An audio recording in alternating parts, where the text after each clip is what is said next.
Olá, bem-vindo a essa live sobre a geração autêntica, esse estudo que foi lançado em parceria com a Barna aqui no Brasil, CV, Visão Mundial, a Envisionar, Alfa e outras organizações que lançaram esse estudo sobre a nova geração, a geração de 13 a 17 anos, que a gente vai falar um pouco mais sobre ela.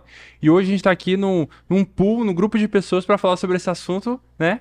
Que Rodrigo Quintan, que é o pastor da PIB de Campinas, muito obrigado por estar aqui com a gente. Prazer é meu, obrigado, Thiago, pelo convite aí.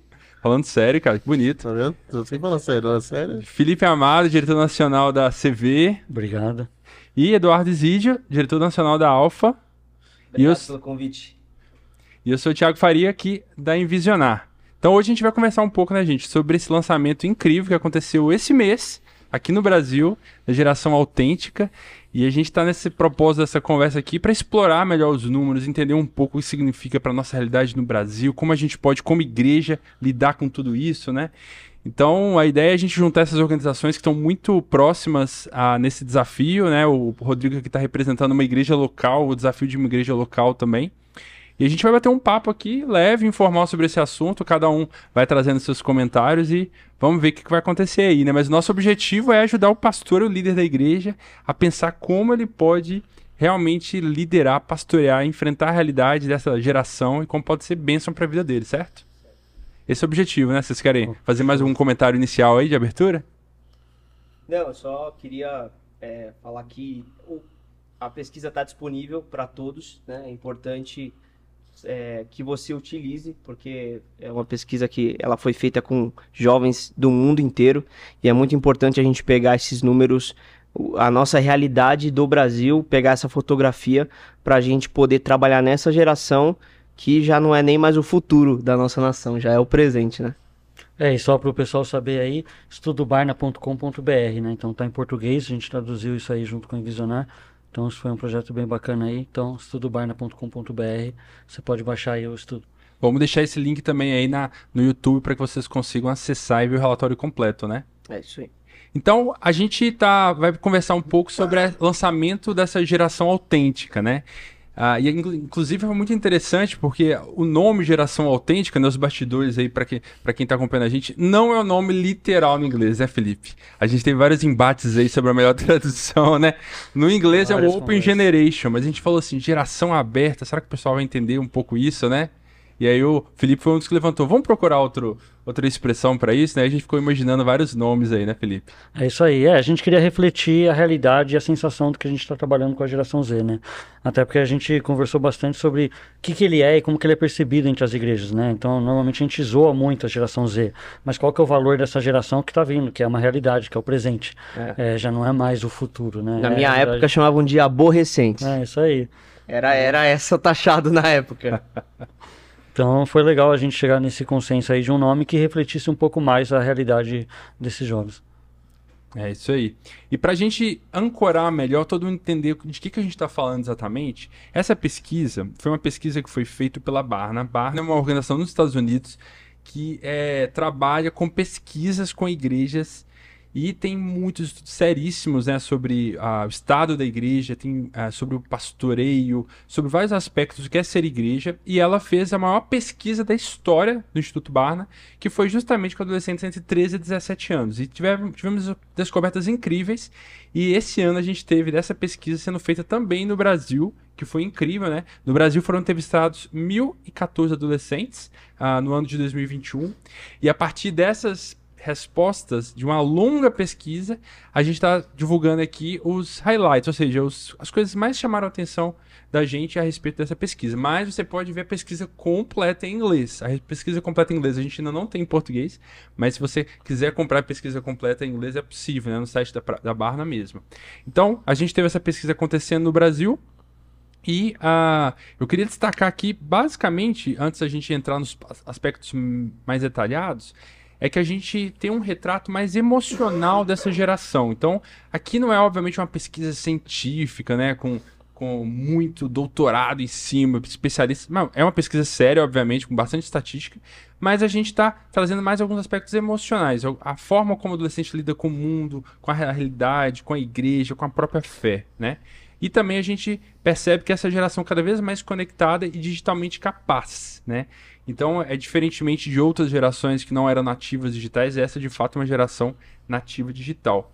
E o dado que a gente vai apresentar aqui em primeira mão para vocês no Brasil, 82% se dizem cristãos. Isso é um número que não gera nenhuma surpresa para a gente, né? A gente sabe muito bem disso. Cerca de 5% das pessoas dizem que têm outra fé e 13% dizem que estão sem fé. Isso é um número significativo porque boa parte dos adolescentes dizem que realmente são cristãos. Não significa que eles estão praticando, né, a fé em Jesus, mas eles se entendem com a mentalidade cristã. E a partir disso que a gente vai tratar agora dos próximos pontos aqui, né? Se a maior parte se diz cristão, como é que ele lida com a sua fé, né?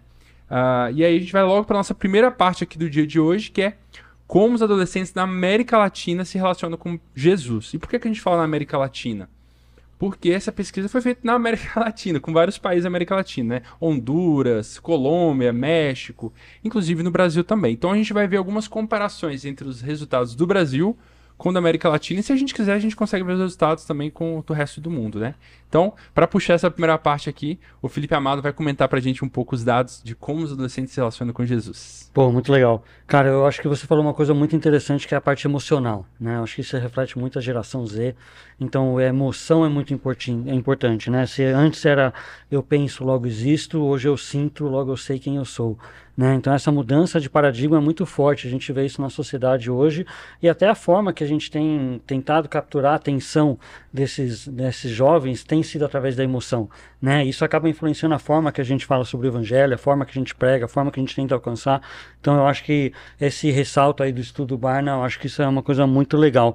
E eu acho que a gente precisa entender todos esses dados também dentro de um contexto secular, século XXI, relativista e com uma cabeça completamente diferente, onde as estruturas, os pesos, né, as instituições têm muito menos importância. É muito mais o relacionamento pessoal, o indivíduo, né, o que a pessoa está sentindo naquele momento, do que aquela coisa, né, a autoridade do pastor, do líder, que a gente vai ver em outras sessões. Eu acho que isso é bem legal.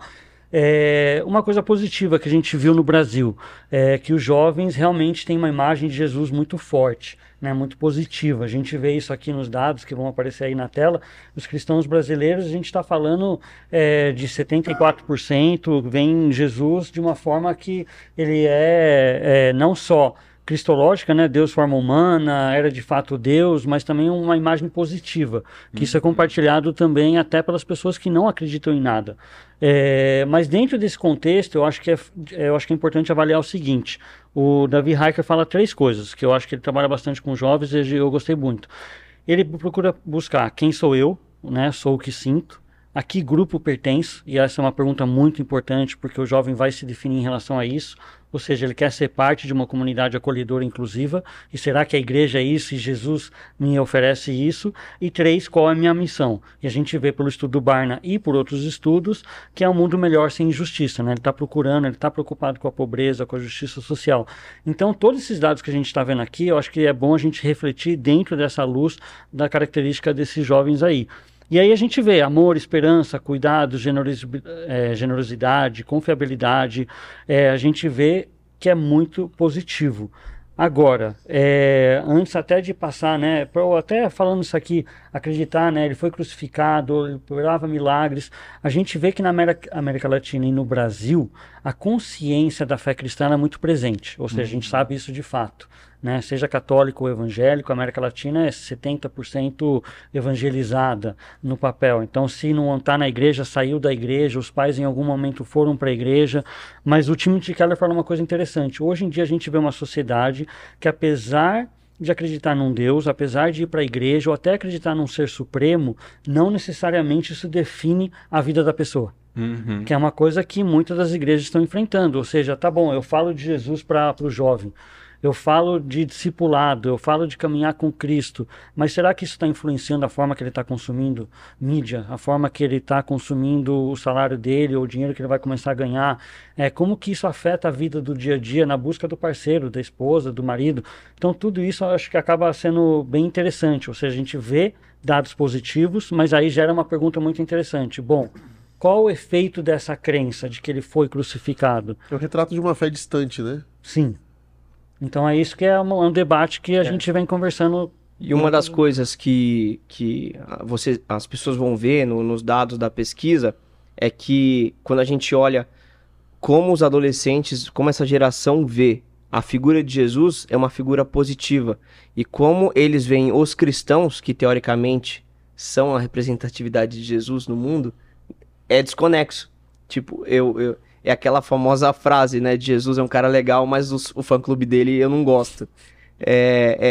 Assim, isso leva a gente a pensar também quais os exemplos que a gente tem deixado para essa geração, porque o que a pesquisa mostra é isso, que eles estão abertos e que eles identificam Jesus como uma pessoa que realmente existiu, que tem vários atributos positivos, mas isso não se copia para os cristãos. Isso é uma coisa bem perigosa. E quando você olha isso, quando você vê na pesquisa em relação à igreja, é pior, eu acho. Porque a pesquisa vai mostrar que, apesar dessa condição toda e essa relação de crença, eu creio que Jesus é o Filho de Deus, eu creio que ele é o Deus encarnado, eu creio que ele é um cara legal, eu creio que ele cuida de mim, eu creio toda essa fé, todo o aprendizado que você pode buscar nele, ele para o adolescente dessa pesquisa não tem referência na igreja. Sim. E isso é muito interessante, porque assim, quando você pega assim, bom, eu gosto da Bíblia, eu gosto de Jesus, eu gosto de Deus, eu gosto de tudo isso. Mas pra mim a igreja não tem nada a ver com isso. A minha referência que eu vou buscar saber dessas coisas que eu gosto é em outros lugares. Isso é um dado gigantesco. Ou seja, e ao mesmo tempo conflitante. 98% ou 97% confiam que a Bíblia é verdadeira. Isso. Só que à luz de quê? Do sentimento dele quando ele lê, ou o pastor que deveria ser o guia da comunidade de fé dele. Exatamente, o pastor, o guia espiritual dele na comunidade de fé, ele não tem referência, não é uma referência para ele. Sim. Isso é assustador para mim, assim, na pesquisa, né?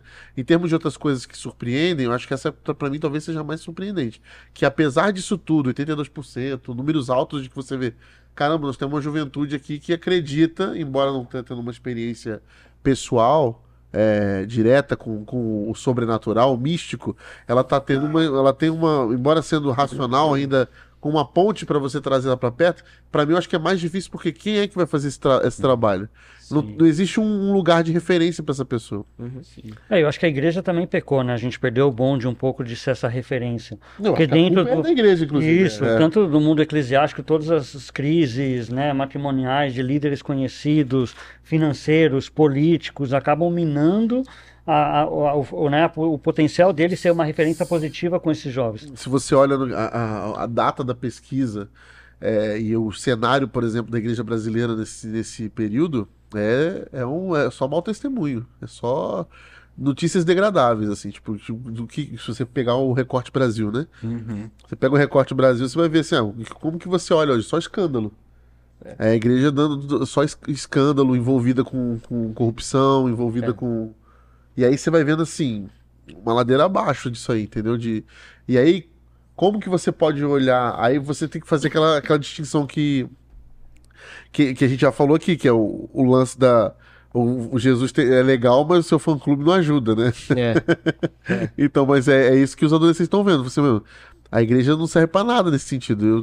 É melhor que eu tenha a minha fé. Sim. Né? Eu tenho a minha verdade, a minha fé, né? Sim, E uma coisa que eu ia comentar é que dentro da pesquisa, eu acho que é importante a gente ressaltar que a pesquisa foi feita com vários adolescentes que, na sua maioria, se denominavam cristãos de alguma forma, muitos católicos, alguns protestantes, e assim, eu acho que culturalmente a gente tem uma coisa no Brasil de que, por exemplo, dentro da igreja católica, por exemplo, o bebê nasce, já é batizado, ele já se torna, ele já se autoproclama católico, mesmo que ele nunca mais voltou na igreja, ele só vai para em casamento, porque eu acho que o brasileiro ele tem uma coisa muito de tipo, eu preciso ter uma fé, mesmo que eu não pratique nada, eu não posso, porque ele se sente um pouco meio que vazio, né? Então isso é uma coisa muito interessante da gente ver na pesquisa. É quase um plano de saúde, né? Tipo assim, eu preciso ter alguma coisa. Então, essa visão de tipo, eu gosto de Jesus, eu acredito que ele existiu e tal, mas igreja e a prática cristã eu já não curto muito, eu acho que vai muito com isso também. E é como capitalizar isso, né? Ou seja, a gente ainda tem uma sociedade na América Latina e no Brasil que tem muita fé. E que ainda tem laços fortes por causa da família com Cristo e com a igreja. Como que a igreja, para não dizer se reinventar, né, trabalha com esse jovem de forma integral e de uma forma onde que ele está alicerçando a identidade dele em Cristo. Porque numa sociedade consumista, onde até os nossos próprios líderes são pessoas influencers, onde são esperados que saibam de tudo, né, aí você tem o pastor que precisa saber de tudo, filosofia, política, economia, educação, e ele está lá sempre dando sua opinião, mesmo não entendendo nada do que ele está falando. Sim. Isso acaba minando novamente. Como que a gente alicerça esses jovens que têm essa visão positiva numa identidade em Cristo? Não no consumo, não no que compra, nem no que consome no TikTok, no YouTube, no Instagram, que é uma parte natural já da nossa sociedade. Eu acho que isso também é um ponto extremamente importante. Uhum. E até esse dado, né, Felipe? Apesar de ter 82% que se dizem cristãos, só 45% se dizem comprometidos com Jesus, né? Então aí já tem uma quebra gigantesca, já metade, né? Literalmente é metade. E volta aquele tema, naquela pergunta: quanta diferença faz acreditar em Deus na sua vida? O que muda? Né? E a outra pergunta que a gente coloca aqui também é que esses 45% foram corajosos por, na presença do pai, dizer que não estão comprometidos com a igreja. Né? Porque, de fato, esse é um número que eu acho que talvez até aumente se a gente for pensar na realidade brasileira, evangélica, pelo menos, né? Porque a católica a gente sabe que já é quase que uma cultura dos não praticantes, mas eu acho que hoje a evangélica tá tipo, dominando essa área dos não praticantes, né? Principalmente. Sim. É uma fé bem não comprometida, né? Você tem muito isso hoje no meio evangélico, né? Uhum. A gente tem um dado também de um outro instituto que... Eu esqueci o nome agora. É o One Hope? Mas depois... Hã? É o One Hope, não? Eu acho que é algum desses aí que ele faz uma projeção de que o Brasil, a partir de 2030, será maioria evangélica, né? E aí essa maioria evangélica com certeza tem esses não comprometidos aí. Sim. Por causa do aumento do evangelicalismo brasileiro e tudo mais, aí eles fazem essa projeção de que em 2030, mais ou menos, a gente terá uma nação com maioria evangélica. E o que isso muda, né? E o que isso muda? Porque isso é um fetiche que eu ouvi recentemente numa mega conferência, onde, gente, nos próximos 10 anos, a gente vai ser maioria. Aí eu falei, tá bom, e aí? Se a criminalidade não diminuir, se a corrupção não diminuir... Nossa, a educação melhorou. A gente tem um exemplo, a gente tem um case de sucesso, entre muitas, acho que é ironia, né? Que é a cidade de São Gonçalo, né? No Rio de Janeiro. Que é a cidade que tem a maior densidade de igrejas evangélicas do país. Só batistas, né? Que eu falo pela convenção que a nossa igreja pertence, ela tem mais de 100 igrejas batistas, só batistas, fora as outras denominações que tem lá. Sim, sim. É a cidade com maior densidade de igreja evangélica.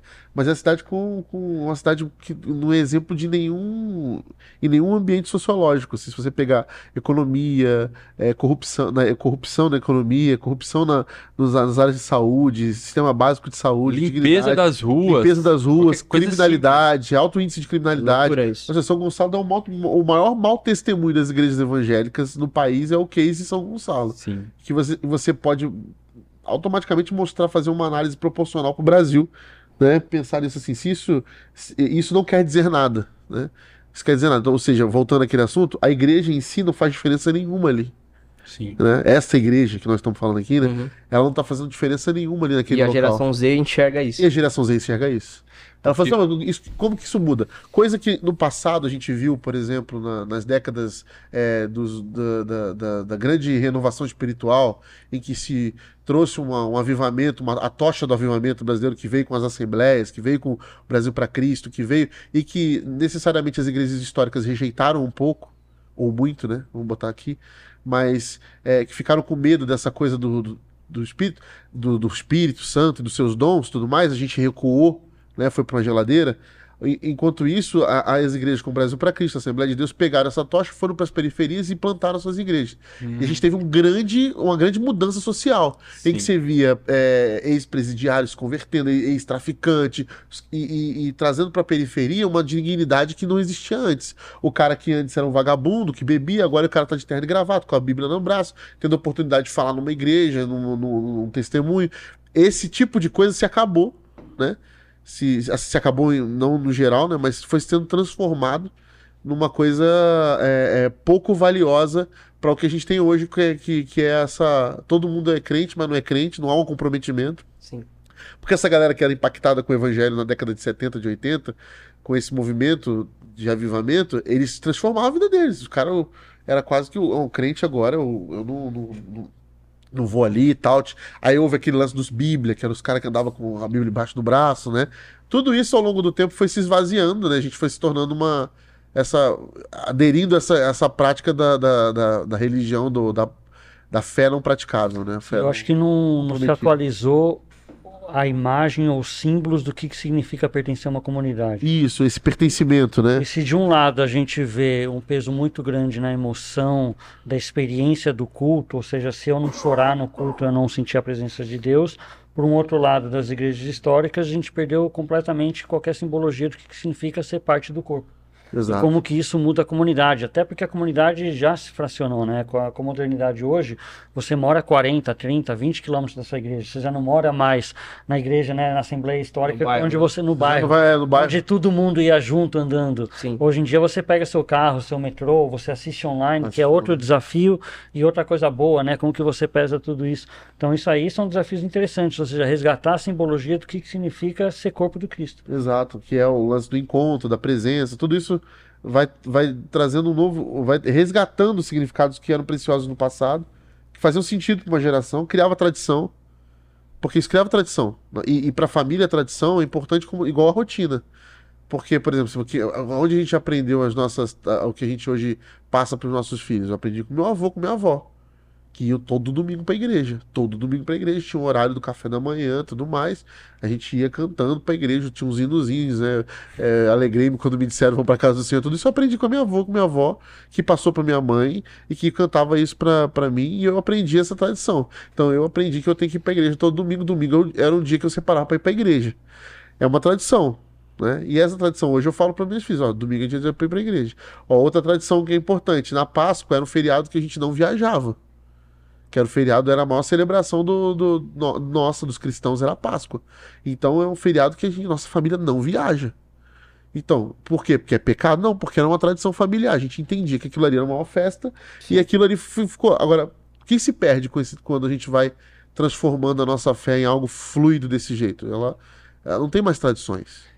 Praticamente todos os feriados do Brasil são cristãos e nenhum deles as pessoas se lembram. O cristianismo está se tornando algo pouco palpável. É fluido, né? Ele é muito líquido, né? É o que chamam de fé líquida, que a gente conversava antes. Ele tem poucas coisas que você consegue... Por exemplo, se eu falar do cara que é judeu, né? Se você vai numa família de judeus, você vai ver tem uma tradição ali. Eles têm coisas bem delimitadas, né? Em todas as gerações. O adolescente judeu, ele sabe as obrigações dele, o que ele vai passar e tudo mais. Sim. Assim como outras religiões também mais fortes, assim, né? Se você pegar as monoteístas agora, pega o Islã, pega o judaísmo, você vai ver que eles têm coisas ali fortes. Você pode ir para as mais ortodoxas, né? Os movimentos mais ortodoxos, com os movimentos mais de boa, né? A gente vê, ainda assim, tradições fortes familiares. Se você conversar, não, lá em casa a gente faz isso, nesse dia a gente não faz isso. Né? Até a própria carne na Semana Santa já se tornou uma coisa meio diluída já. Sim. Né? A galera não tem problema mais em fazer um churrasquinho na Sexta-feira Santa. Não tem mais. Então, assim, por quê? Porque realmente se desconstruiu tanto para se tornar uma religião legal e fluida, que eu acho que a gente perdeu coisas que realmente davam identidade à prática daquilo. Entendeu? E aí eu pergunto, qual que é a maior crise dessa geração? Identidade. Se você, até vendo os números da pesquisa, você às vezes vai ver números contrastantes exatamente por causa disso. Porque ele enxerga uma coisa, daqui a pouco ele já está enxergando uma coisa completamente diferente. Eles têm essa fluidez na identidade. Por isso que a gente sofre muito isso. Porque falta essa solidez. Tanto dos líderes evangélicos, até da própria família, né?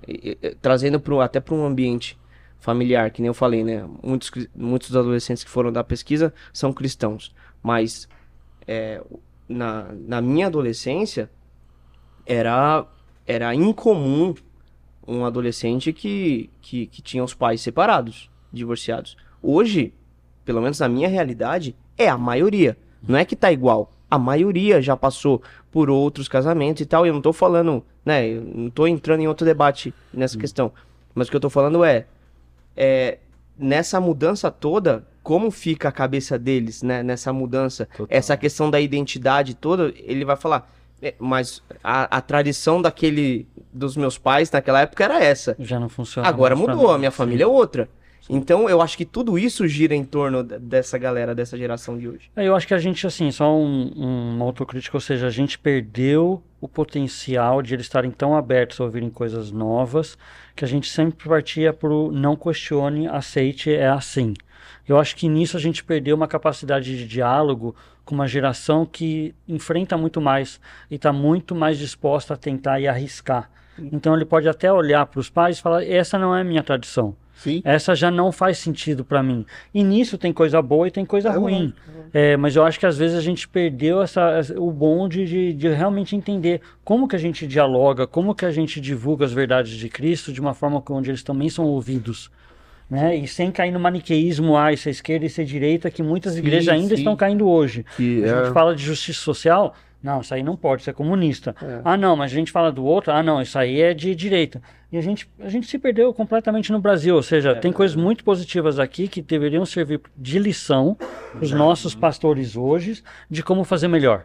Eu acho que isso que é o mais bonito de uma pesquisa dessa, ou seja, o potencial está lá. Informação aqui, cara. A informação a gente tem acesso hoje é que os jovens estão sedentos. Isso é uma coisa que a pesquisa deixa muito claro. Ela está sedenta por caminhar com Cristo. A gente vê esses números, são gigantescos.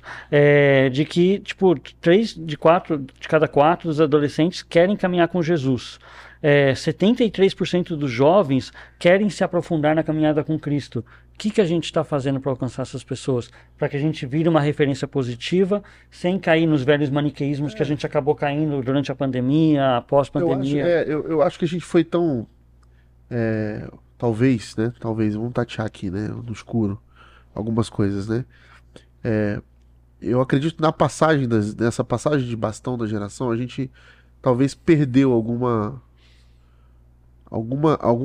esse amor por aquilo que... Por que acontece? A gente tem gerações lá, as mais antigas, que são os nossos pais, né, lá atrás, que são essas que têm uma experiência profunda com o evangelho, né, que fizeram parte desse movimento no Brasil, quando os evangelhos começaram, não só os evangélicos, mas também o movimento carismático católico também, lá atrás começou a ter um avivamento de fé, um movimento mais forte, e aqui no meio se perdeu como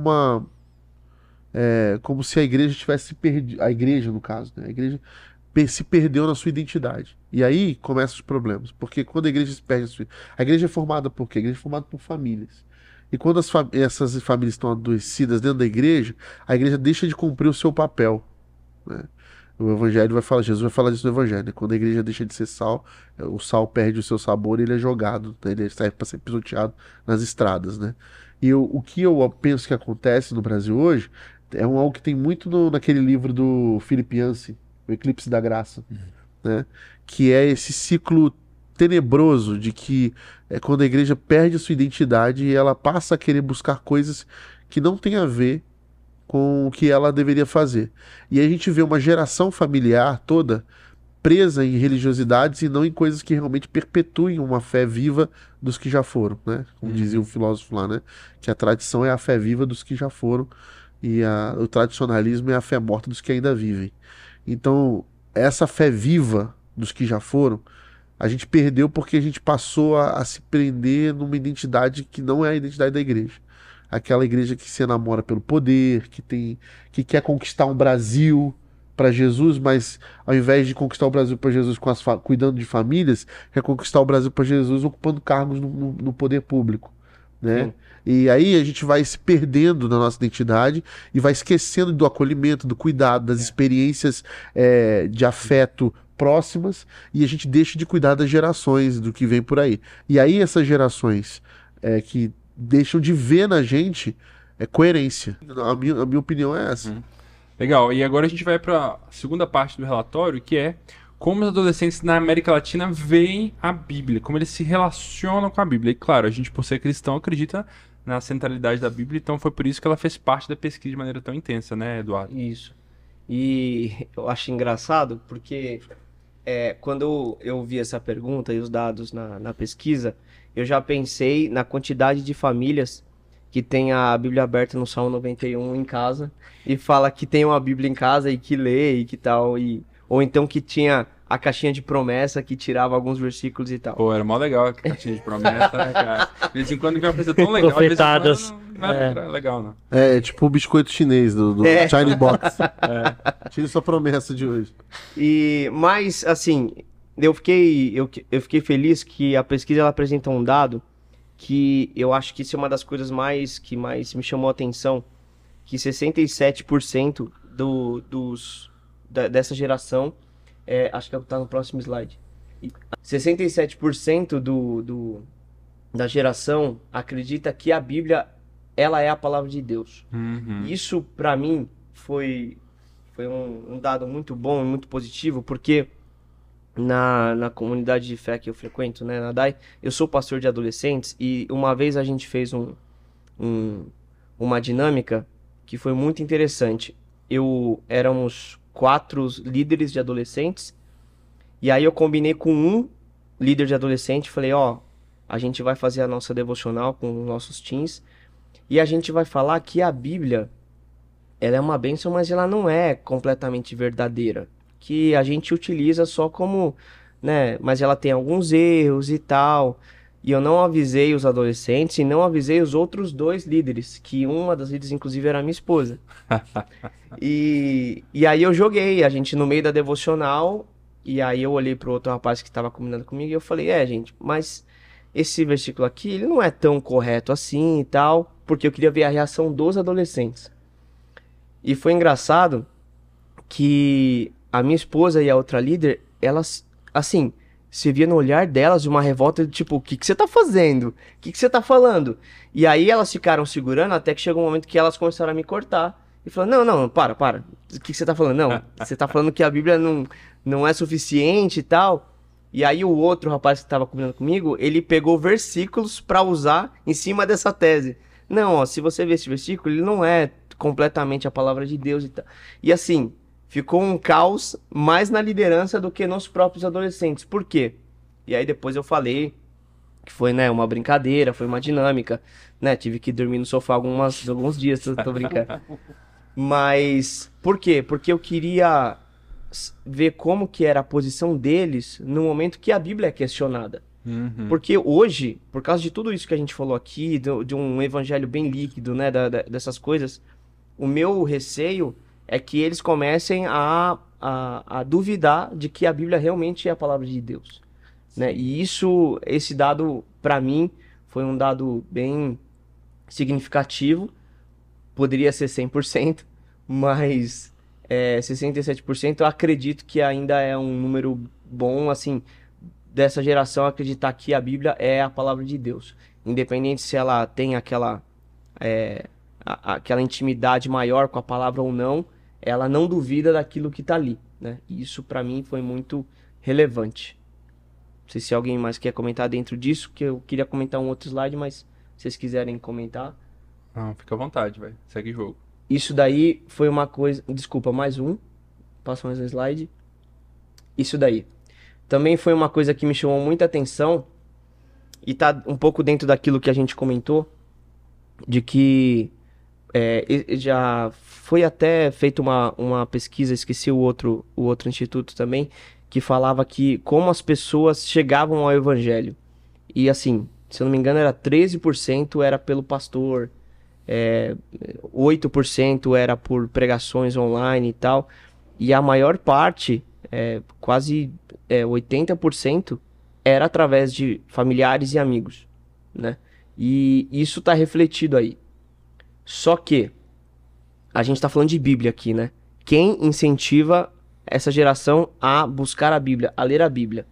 A gente pode ver ali que os pastores, sacerdote e ministro tá com 59%, né? Tá acima dos pais irresponsáveis. E isso pode parecer uma coisa boa, mas para mim me trouxe um pouco... eu fiquei um pouco pensativo. Por quê? Por causa do outro dado que tá ali do outro lado, ó. O líder de juventude. 27% dos líderes de juventude estão incentivando os seus adolescentes, a sua geração, a ler a Bíblia. E aí eu pergunto para vocês, no dia a dia, quem está mais próximo dos adolescentes? O pastor ou um líder de juventude? Porque quando... Essa é a minha percepção. Quando um adolescente responde que quem incentiva mais ele a ler a Bíblia é o pastor, ele tá falando do culto de domingo. Quando o pastor pede para abrir a Bíblia e tal, e ter aquele momento de leitura da palavra no domingo. Agora, no dia a dia, na segunda, na terça e na quarta, o pastor não tá ali, né? Ele tá competindo com o smartphone, né? Exatamente. Então o YouVersion da vida dele tá quase o mesmo efeito que eu vi o pastor de jovens dele na igreja. Exatamente. E assim, eu como pastor de jovens, eu fico preocupado com isso. Será que a gente está incentivando essa galera a ler a Bíblia? E inclusive os pais ali. Os pais tinham que estar estourado, né, ali, e eu acho, na minha percepção, os líderes de juventude. E tem um outro dado que eu não sei se a gente vai conseguir mostrar aqui, que a pesquisa mostra que é muito interessante, é que, pela pesquisa, os adolescentes preferem, essa geração, eles preferem ler a Bíblia sozinhos, quando estão sozinhos. Esse é um dado muito interessante e também muito preocupante. Por quê? Por que eles gostam de ler sozinhos? Aí a gente pode abrir um leque de opções aqui. Só que o risco é, quando você lê uma coisa sozinho, você interpreta de acordo com aquilo que você pensa, de acordo com a tua realidade. E pode ser que, por exemplo, lendo a Bíblia com um grupo ou com um líder, ele tem medo de ser julgado. Eu já li a Bíblia em devocionais com um grupo de adolescentes, que, o adolescente fez uma pergunta assim, que na minha escola bíblica dominical, quando eu era adolescente, era uma coisa muito básica. E ele fez a pergunta, só que, como foi a minha reação ao responder para ele? Eu realmente abracei ele e ensinei. Eu falei, não, você tá brincadeira que você não sabe isso aqui. Isso aqui é o básico da fé cristã. Mas eu já tô limitando ele de fazer uma pergunta. Que vai... E os outros também, né? E os outros pra não também. serem ridicularizados pela referência que eles têm na frente deles. Eu já participei de cultos, né, dessa geração. Eu vi, não é coisa que me contaram. Eu vi a líder de adolescente brigando pra galera fechar o olho e orar. Eu falei, se você não tá criando um ambiente que o adolescente quer fechar o olho e orar, não é o adolescente que tá errado, né? E isso me preocupou muito, essa questão de que, beleza, eles querem ler a Bíblia, eles têm acesso à Bíblia, mas eles querem interpretar de acordo com aquilo que eles têm. E refletindo aqui só o que você falou dos pais, né? Numa sociedade onde a maioria estão em grandes cidades, quanto tempo que os pais de fato estão tendo com os filhos? O que vira ainda mais chave o envolvimento da igreja para também ajudar os pais, ou seja, deveria ser os pais que lê a história, que lê a Bíblia, mas quando o pai trabalha 12 horas por dia ou a mãe está fora também trabalhando, né, como que você divide essas responsabilidades? Ou seja, assim, a educação, a Bíblia é dos pais. É isso que eu ia falar, a igreja trabalha com a família, então assim, a igreja ela tem os seus eventos, mas quem passa mais tempo com os filhos são os pais, né?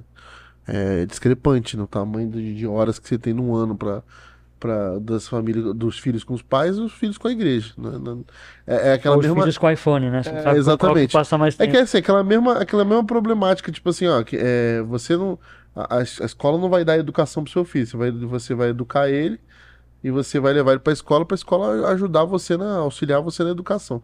Assim é a igreja também, né? Tem um ditado africano que é muito legal, que ele fala que para se fazer uma criança é necessário 2 pessoas, mas para educá-la é necessário uma vila inteira.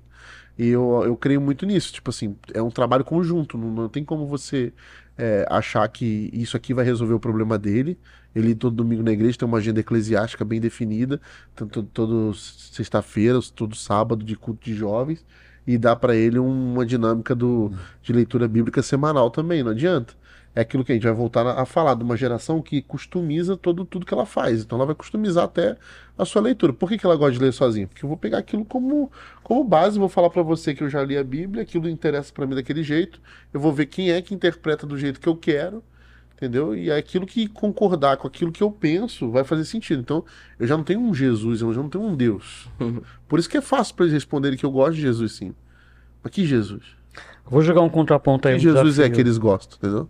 Eu acho um contraponto para isso também. Eu acho que assim, o que a gente não poderia talvez perder é a customização, sim, mas também os métodos mudaram. Ou seja, não é uma coisa necessariamente ruim que o jovem gosta de ler a Bíblia sozinho. Não, claro que não. A gente tem que entender o que é isso. Isso, o relacionamento dele com o aplicativo é o tempo que ele tem para jogar e para ler a Bíblia. Se ele está fazendo os dois, no momento que ele achar que é o mais oportuno, eu acho que é capitalizar sobre isso. Né? Da mesma forma que a gente trabalha com, né, tipo, a gente está lançando estudos bíblicos, a gente está lançando para capitalizar sobre uma preferência desse jovem pelo aplicativo ou pelo celular, para a gente também não taxar eles também, né, de falar assim, bom, os caras estão só fazendo isso, mas não estão fazendo outro. Eles estão fazendo isso porque é o que resta para eles fazerem, aquilo que a gente falou no início também, né? Eles estão tateando no escuro algumas coisas que chegaram para eles estão vendo e meio que tá no hype, né? Dentro disso que você falou, vê se tem um slide aí. Como os adolescentes leem a Bíblia. Aí, ó. Aí, esse é interessante. 55% passaram um tempo refletindo sobre o que ele leu. Então, teoricamente, né, ele vai refletir sobre aquilo. Mas 40% é falando que lê sozinho. Quando você lê, né, é muito interessante esses números aí, porque é um pouco disso que a gente está falando. Eles estão dispostos a conhecer, a ler a Bíblia, e hoje está muito mais fácil nos aplicativos e tal. Agora, a questão prática, porque é isso que a gente começou falando no começo daqui do podcast, dos cristãos, nós, né? Que exemplo que nós cristãos estamos dando para essa geração? Que exemplos que essa galera vai dar para a geração que vai vir depois deles? Se eles lerem a Bíblia e não terem uma correta interpretação e uma correta vivência daquilo que está sendo falado ali. Uhum. Isso que me preocupa, a geração até que vem depois deles. Porque a gente, pode ver, quando a gente começa a falar que o cristianismo hoje, a igreja se perdeu em alguns pontos, que a gente tem uma referência lá atrás, né, dos nossos avós, a gente tem uma referência que a gente julgava que era boa. Tinha pontos X ou Y, mas a gente julgava que era bom. Que referência que eles vão ter para a próxima? E uma coisa interessante nesses dados é que você, por exemplo, você pega ali abertos à Bíblia e desengajados com a Bíblia, que são quase o mesmo grupo, vai? A gente pode somar esses dois. Sim. Né? Porque os caras estão abertos à Bíblia, pode estar desengajado com a Bíblia também. Mas eles podem, em comparação, em vis-a-vis com os outros grupos, eles podem estar juntos. Se você soma eles, você tem mais porcentagem do que o povo que está engajado com a Bíblia, por exemplo, em alguns pontos, para tirar para ali. Então você começa a ver que há uma discrepância nos números dos pessoal que gosta da fé cristã, que ama Jesus, mas que também não tem uma profundidade de conteúdo.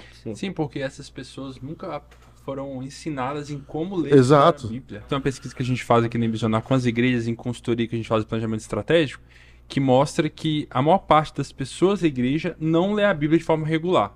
Qualquer idade que for, né? A maioria não ora de forma regular. E aí, quando a gente vai perguntar para essas pessoas por que elas não oram ou não lêem a Bíblia, uma das coisas que elas falam, de forma que pra gente é uma surpresa muitas vezes, é assim, porque nunca me ensinaram como fazer isso. Fala, como não tem escola bíblica na sua igreja? Uhum. Tem pastor todo dia que prega. Você fala, não, mas uma coisa é alguém ler lá na frente ou explicar um versículo, um trecho bíblico numa mensagem, numa escola bíblica dominical. Outra coisa é aprender de forma autônoma como é que eu posso ir pra minha casa e interpretar o texto bíblico, ou como é que eu posso orar. Tá bom, eu sei que eu oro agradecendo pelo almoço e pelo dia, mas como é que eu vou além disso? Ah, não, já me falaram que tem que adorar, pedir, mas ainda não foi suficiente para entender como tem uma vida de oração. Então, às vezes, a gente bota a culpa nas pessoas, de que vocês não estão orando, mas a gente nunca, efetivamente, intencionalmente, criou processos e estratégias para ajudá-las a construir isso na vida realmente do dia a dia, né? Leia. Dá uma aula, mas não discipula a pessoa. Leia Discipulado, de Thiago Faria. Eu não tenho esse livro. Eu ia falar sobre isso, porque, Cara, eu tô brincando aqui, mas é verdade, porque assim, pra mim, eu pessoalmente, eu acho que a questão da leitura bíblica, de você ensinar a leitura bíblica pra alguém, pro seu filho, pro adolescente que tá novo na fé, ele é quase um dos passos finais, assim, da caminhada cristã. Finais que eu digo assim, você vai ensinar ele a ler o texto bíblico de maneira a interpretar o que está acontecendo, contextual, só de maneira profunda, numa etapa de discipulado que você já andou bastante com ele, mostrando fé. Você pegar a Bíblia logo de cara para uma pessoa que não conhece a fé cristã, ela não vai entender nada nunca, assim, tipo, vai ser muito difícil. Sim. E vai ser difícil, inclusive, você trazer questões práticas para ele se interessar por aquilo. Uhum. Você pode ver que os cristãos do primeiro século, eles não tinham a questão da palavra, né? Eles não tinham... A palavra era o Cristo que estava neles.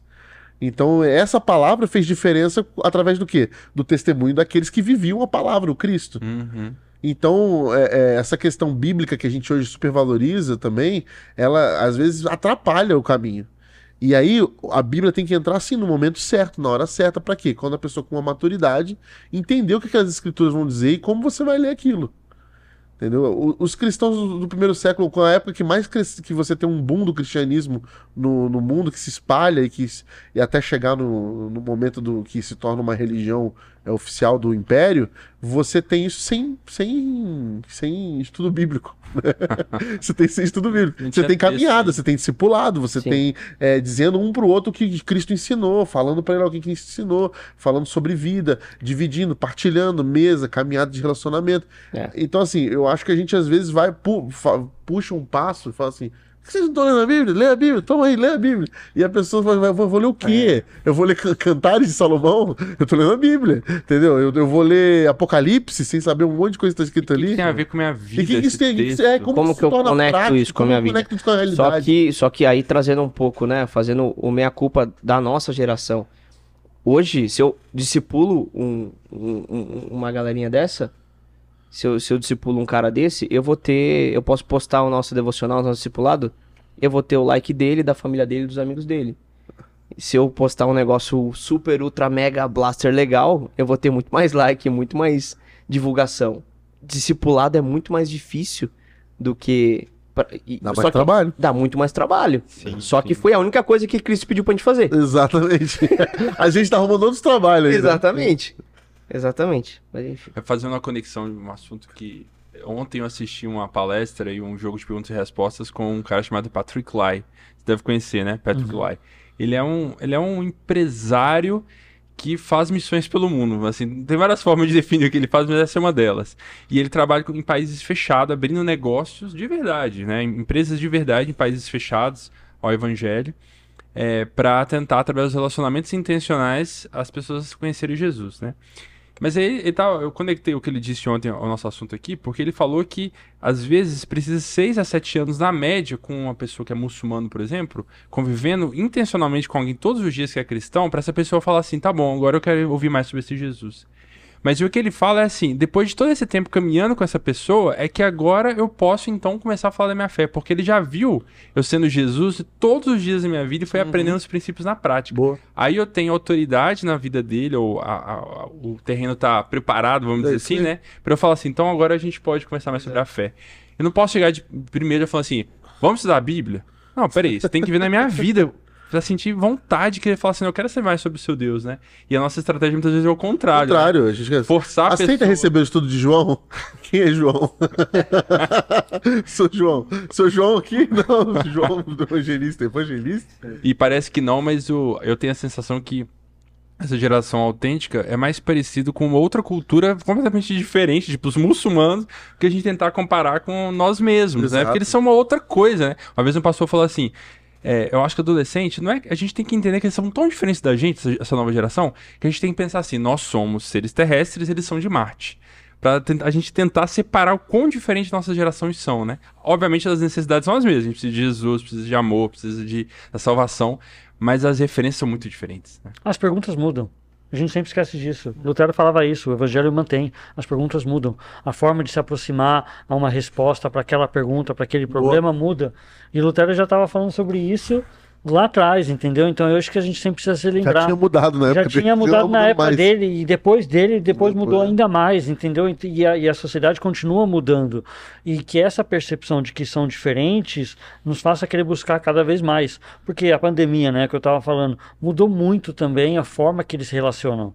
Se antigamente eles tinham muita facilidade de se aproximar numa cultura quente como a brasileira, a pandemia esfriou muita coisa. Sim. Hoje a ansiedade social do jovem é muito maior.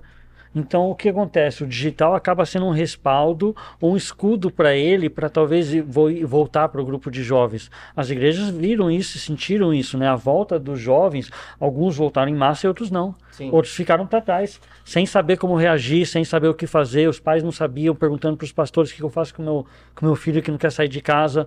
Isso foi uma realidade que mudou muito. E aí também se influencia. Quais perguntas que estão sendo perguntadas no mundo cada vez mais digital? Por isso que eu acho que essa pesquisa é muito importante, porque a gente está perguntando para quem tem que se perguntar, né?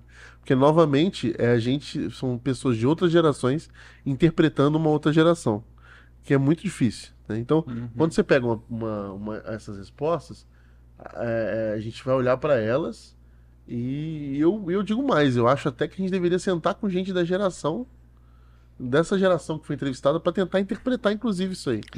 Pô, eu acho que vale a pena essa experiência. Tipo assim, pega essa pesquisa e senta com a galerinha da geração e fala assim, Sim, olha o que a sua geração está dizendo. Vê se faz sentido para você, o que isso significa para você, de fato. Porque, assim, a gente está sempre olhando para trás, né? Para tentar fazer as coisas. E a gente não consegue, a gente está sempre reagindo. Eu acho que uma das divisões ou a distância que a gente sente do jovem com a igreja é que a gente nunca deu lugar de honra para esses jovens, para falarem da experiência deles e entender que essa experiência também é válida. Sim. Mesmo sem toda a experiência, mesmo sem todas as faculdades e experiência laboral, a experiência que eles trazem é rica e é importante. E quais são os espaços que a gente está criando dessas igrejas para que eles também possam tomar um ponto de liderança? Porque isso é outra coisa, eles estão famintos para a posição de liderança. E a gente sempre fala assim, principalmente no mundo eclesiástico, né? O pastor que pastoreia até os 70 porque não tem para onde ir, né? Isso a gente já discutiu, porque o cara não tem onde cair morto, então ele vai segurar naquela igreja até o final dos dias, porque ele não tem como pagar o seguro de saúde. Cadê os jovens? O jovem precisa de espaço para poder liderar, para poder sentir a responsabilidade. A gente sempre fala que o jovem não quer responsabilidade. Eu duvido. Se você estiver gastando tempo na vida dessa pessoa, ele vai responder. Sim. Então é saber como trabalhar com essa juventude, dando esse espaço para ouvir a voz deles. Eu acho que isso aí é uma coisa... Ainda mais uma sine qua geração non. que busca cada vez mais autonomia, mais cedo busca autonomia. A gente vive uma geração que cada vez mais cedo busca autonomia, né? Busca... Então, assim, existe algo aí que deve ser valorizado, né? Uma consciência autônoma é uma consciência que já não é subjugada por qualquer coisa que antigamente tinha, né? Então, isso é importante ser valorizado. Então, o que a gente precisa trazer aí? Existe uma consciência redimida, além da autônoma. Então, mas aí, para isso, a gente precisa deixar que eles se aproximem, né? Fazer essa ponte aí, né? E essa mesma valorização que você mencionou, que a Assembleia cumpria nas periferias, né, onde resgatava a identidade da pessoa, porque dentro da igreja eles tinham um papel, hoje a gente tem que fazer a mesma coisa com a juventude. E os movimentos que mais crescem hoje são os que dão um papel de liderança, de discipulado, de liderança com outros jovens, onde eles se sentem coparticipantes e não apenas mandantes, né, ou sendo mandados para fazer X coisas. Eu acho que isso é um papel fundamental também que a gente, em algumas tradições, a gente perdeu muito. Sim. Infelizmente, eu ouvi uma frase esses dias, que é uma frase bem conhecida no meio cristão, que ela é muito dolorida, mas ela é verdadeira, né? Que a nossa geração foi uma ótima parideira, mas uma péssima mãe. A gente soube abrir muita igreja, mas a gente pecou em cuidar de muita gente. E isso, infelizmente, influenciou a geração que tá chegando agora. Com certeza. sem Não, é dúvida isso que eu falei. A gente parou de cuidar Parou de cuidar. e quis dominar. A gente quis dominar, a gente Sim. se enamorou pelo poder. Que é o lance do ciclo, né? Esse ciclo que aconteceu na Europa, que aconteceu nos Estados Unidos, e que cada um tá tendo seus Problemas. problemas hoje de maneira diferente, mas a gente tá vivendo um parecido. A gente quis uma época, a gente fez campanha de oração porque a gente queria que o Brasil fosse de Jesus. E que para isso a gente tinha que colocar essa luz, essa candeia, de colocar no alto. E o que significou alto pra gente? Significou que a gente tinha que ocupar as classes mais altas da pirâmide social do Brasil. E a gente errou nisso aí, porque a gente foi parar. Como agora? Pronto. No passado, a gente não significava nada na população. Né? A gente não era ouvido. Hoje todo mundo quer ser evangélico, por quê? Porque o evangélico tem uma mensagem significativa, tem uma consistência representativa social da moral, né? E aí você traz isso com o peso do poder da manipulação religiosa, que você carrega como uma pessoa distinta, de bem, da família, e aí você coloca ela num topo, que agora ela é o topo, o que que é o topo? É o sucesso, é o dinheiro, é o poder, né? Uhum. Então, os pastores hoje têm jatinho, mano. Você tem o seu? Eu gostaria. Não gostaria não, porque não vale a pena. Esses dias eu tava conversando. Não quero isso não. Eu tô envolvido num projeto com a denominação pentecostal no Brasil muito grande e que foi a mesma história. Começou na década de 70, cresceu fortemente e tal. E aí foi muito interessante que eu tava conversando com o pastor de uma dessas igrejas e ele falou assim, olha, eu não entendo porque quase todo domingo 15, 20, 30 pessoas se convertem na minha igreja, mas eu continuo com uns 300 frequentadores todo mês, né? E, obviamente, eles não tinham um processo estipulado para dar suporte a esse grupo, ajudá-los a crescer na fé, e a gente tá implementando isso agora. Mas é muito engraçado que caiu a ficha para ele quando ele falou assim, a coisa mais importante que eu tô aprendendo aqui é que não basta só subir no púlpito e pregar. Eu tenho que conhecer e conviver com as pessoas da minha igreja. Eu falei, cara, parece tão óbvio isso, sabe, assim, na minha cabeça. Como é que você tá descobrindo isso só agora, né? Mas pra ele só ficou claro que agora, depois de 40 anos sendo pastor, ele tem que conversar e se relacionar com as pessoas da igreja. Antes ele queria fazer almas, ganhar almas pra Jesus. E quando a gente vê isso, que o adolescente não consegue estudar a Bíblia e não tem com quem conversar sobre a Bíblia, é o retrato de muitas das nossas igrejas do Brasil, que ele não tem gente que dá suporte a ele. Porque muitos de nós que viemos de igrejas mais históricas, né, batista, presbiteriana e tal, até tem a escola bíblica, que também tem seus problemas, mas muitas igrejas pentecostais e neopentecostais, que são cristãs, né, vamos dizer assim, algumas que nem são tanto, mas outras são, não tem essa estrutura de ensino da palavra. Né? Então ele não tem ninguém com quem ele pode aprender. Ele só ouve um texto mais ou menos lá no culto, que o pastor lê o versículo e fala uma hora com coisa que não tem nada a ver com o versículo. Então ele não tem referência de leitura bíblica, né? Exatamente. E o exemplo vem no caminhar, né? É no dia a dia. Teve uma vez que nós estávamos fazendo um trabalho com uns adolescentes de uma comunidade, né, e tal, e aí a gente tinha um momento de culto, lia a Bíblia, mas a gente ia jogar bola, ia fazer um churrasco, comer alguma coisa também. E aí eu lembro, na época, eu tinha um carro, né, era mais novo e tal, e eu lembro que não tinha som no meu carro. E aquele negócio, né? Comprava o carro, aí não tinha dinheiro pra comprar gasolina, aí depois gasolina, aí não tem dinheiro pra pagar o seguro. Enfim, a gente vai subindo os degraus da vida normal. E aí eu lembro que eu trouxe uma galera pro meu carro, tava dando carona pra molecada pra gente jogar futebol, e a galera da comunidade. E aí o menino falou, ô tio, você não tem som no seu carro? Aí eu falei, não tenho. Aí ele, como você não tem som no seu carro? Eu falei, não tenho. Ó, se quiser eu consigo descolar um pra você, DVD e tal, legal. Aí eu, não, mas eu não preciso, tá bom, quando eu tiver dinheiro eu compro. Mas você vai ficar sem? Eu falei, mas não tem problema, tipo, E assim, querendo ou não, na realidade dele, era impossível, tipo, não ter uma coisa que era desejado por eles, entendeu? Mas nesse caminhar, tipo, se ele não tivesse comigo, ele não ia saber, é isso que eu quero dizer. Eles precisam caminhar mais com a gente, pra eles conhecerem até o que é a realidade do que a gente prega, e assim, que as nossas atitudes sejam aquilo que a gente prega também, né? Claro. E eu acho que isso acaba, às vezes, ensinando muito mais do que você ficar 8 horas fazendo um estudo bíblico com ele, né? É você equilibrar isso e mesclar, né? Esses dias eu ouvi uma pregação de um pastor bem conhecido, bem famoso, e assim, aqueles pastor que eu tenho um pezinho atrás, eu acabo assistindo a pregação dele pra eu quebrar isso dentro do meu coração. Mas às vezes não dá certo. E ele falou de púlpito, ele falou, ó, irmão, acabou o domingo, acabou o culto, não vem mexer as paciência não, quero ir pra minha casa com a minha família. E eu falei, não, alguma coisa tá muito errada, assim. Como que o pastor não quer conversar com os membros da igreja dele, entendeu? E aquilo que a gente falou no começo, essa geração parece que eles não enxergam essas coisas, mas eles veem isso. E aí, por isso que entra naquela questão de que eu gosto de Cristo, mas os exemplos que eu vejo de cristãos não condizem. Sim. Mais algum ponto aí desse trecho que a gente está conversando sobre os cristãos, os adolescentes, como eles veem a Bíblia? Não, acho que da Bíblia é isso, e um detalhe legal é que eles ainda leem a Bíblia de papel. Apesar de toda a tecnologia, eles ainda gostam de ter a Bíblia Eu de acho que papel. isso é um ponto importante, assim, da gente frisar aqui. Porque a gente falou aqui sobre o lance da importância da leitura da Bíblia, e às vezes a gente falou assim, ah, não, mas isso aqui é um passo que exige maturidade. E eu acho que isso é importante a gente frisar. Nós cremos na Bíblia como a palavra de Deus e cremos que ela é um instrumento da nossa fé importantíssimo.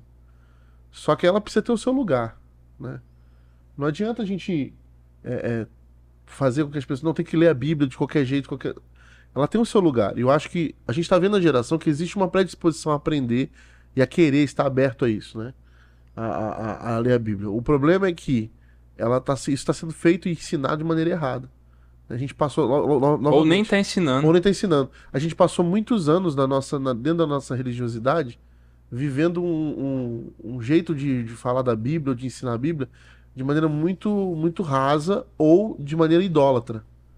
Achando que o texto bíblico vai emanar poderes de conversão. A Bíblia não salva ninguém, né? E a gente precisa lembrar isso pra galera, né? A Bíblia não salva ninguém.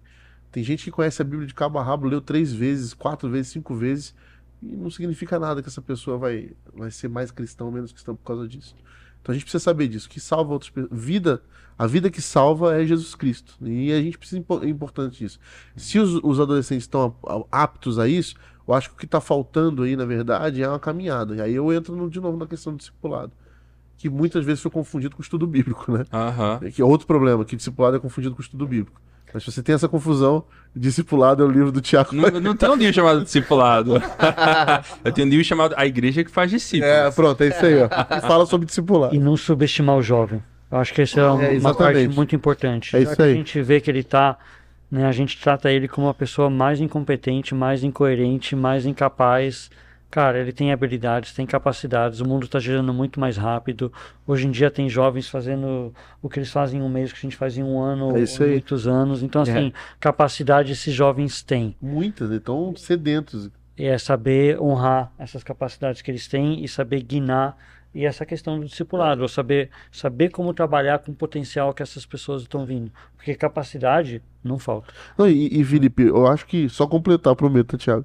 Mas assim, ó, isso que o Felipe falou é tão real que é justamente isso. Eles não vão. Essa geração não aceita qualquer coisa da gente. Sim. É justamente isso. É a galera que, mano, eles querem aprender.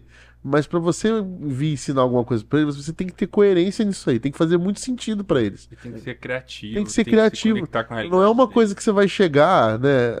Entendeu? Eu acho que os milênios, acho que eu falo do meu lugar de fala, a gente era mais simples nisso aí. Porque acho que tinha menos Estímulo. menos estímulos. É. Com certeza. Nós fomos estimulados muito menos. Então a gente, as coisas mais simples pra gente, um flanelógrafo fazia diferença. Hoje a Se gente. você não sabe o que é flanelógrafo, Vou dar um Vou pôr uma imagem aqui no. Se você não sabe o que é um flanelógrafo, provavelmente você é da geração Z.